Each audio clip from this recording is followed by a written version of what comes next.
प्रदेश मुरादाबाद सरकार की सफलतापूर्वक 8 साल पूरे होने के उपलक्ष्य में मुरादाबाद जनपद में लगातार जागरूकता कार्यक्रम आयोजित हो रहे हैं। इस कार्यक्रमों के माध्यम से सरकार की जन कल्याणकारी योजनाओं और विकास कार्यों की जानकारी जन जन तक पहुंचाई जा रही है। इस क्रम में सिविल लाइन स्थित पंचायत भवन में 28 विधानसभा क्षेत्र के भाजपा कार्यकर्ताओं और पदाधिकारियों का एक विशेष सम्मेलन आयोजित किया गया। इस सम्मेलन में बड़ी संख्या में भारतीय जनता पार्टी के सक्रिय सदस्य, कार्यकर्ता और पदाधिकारी मौजूद रहे। कार्यक्रम में मुख्य अतिथि नगर विधायक रितेश गुप्ता, महापौर विनोद अग्रवाल, पूर्व जिला अध्यक्ष सुरेश सैनी, महानगर अध्यक्ष गिरीश भंडोला सहित कई अन्य वरिष्ठ पदाधिकारी उपस्थित रहे।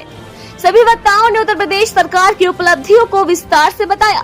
कार्यक्रम के दौरान नगर विधायक रितेश गुप्ता ने कहा कि मुख्यमंत्री योगी आदित्यनाथ के नेतृत्व में प्रदेश ने हर क्षेत्र में उल्लेखनीय प्रगति की। प्रदेश के कानून व्यवस्था की स्थिति सुदृढ़ हुई है। वहीं शिक्षा, स्वास्थ्य, रोजगार और महिलाओं की सुरक्षा, बुनियादी सुविधाओं के क्षेत्र में भी बड़े स्तर पर काम हुआ है। और उन्होंने आगे बताया। मोहम्मद अशरफ के साथ मोहम्मद अजहर की रिपोर्ट।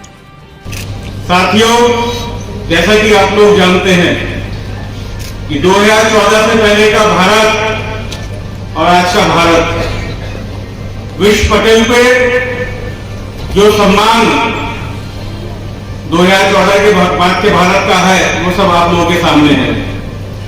2014 से पहले हमारे पड़ोसी देश के पाकिस्तान के सैनिक हमारे देश की सीमाओं में घुस आते थे और हमारे देश के जवानों का गला काट के ले आते थे। उस समय की सरकार कुछ भी बोलने को तैयार नहीं होती थी। वोट बैंक की राजनीति उनका उद्देश्य था।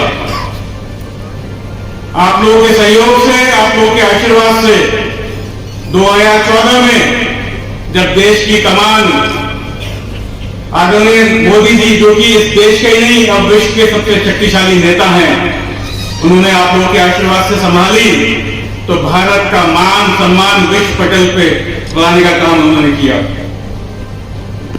2014 के बाद से हम लोगों को एहसास हुआ कि हम लोग आजाद भारत में रह रहे हैं। उससे पूर्व क्या होता था? कश्मीर भारत का अभिन्न अंग था, लेकिन कश्मीर में क्या हुआ? लाखों की संख्या में कश्मीरी पंडितों का नरसंहार हुआ। माताएं बहनें सुरक्षित नहीं थी, सड़कों पर बेइज्जत किया गया। भारत का अभिन्न अंग था कश्मीर, लेकिन कोई भी उस पर बोलने वाला नहीं था। भारतीय जनता पार्टी की सरकार 2014 में जब मोदी जी के नेतृत्व में बनी, तो भारत का मान सम्मान विश्व पटल पे लाने का काम हमारे करा रही है तथा भारतीय राजनीति को नए आयाम दे रही है। जैसा कि आप जानते हैं कि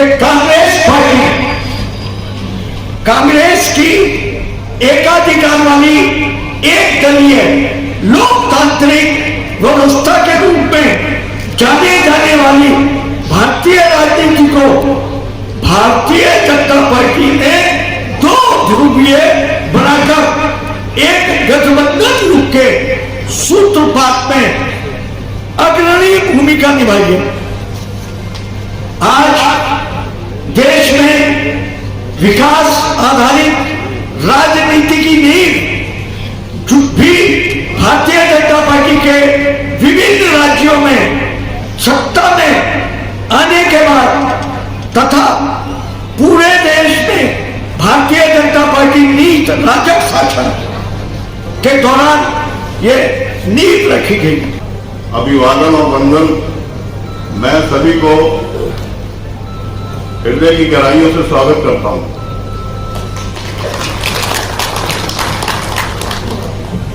आज का ये अवसर हम सभी के लिए अत्यंत गौरवपूर्ण है। यह सक्रिय सदस्य सम्मेलन केवल सभा नहीं है, हम सभी की प्रतिबद्धता, हमारे विचारों की दृढ़ता और संगठन के प्रति हमारे समर्पण का प्रतीक है। आज का ये अवसर हम सभी के लिए भारतीय जनता पार्टी का मूल आधार और हमारे कार्यकर्ताओं का है। और इन कार्यकर्ताओं में सबसे महत्वपूर्ण स्थान हमारे सक्रिय सदस्य का है। आप सभी ने केवल संगठन की रीढ़ की हड्डी हैं, बल्कि विचारधारा को जन जन तक पहुंचाने वाले सच्चे सिपाही भी हैं।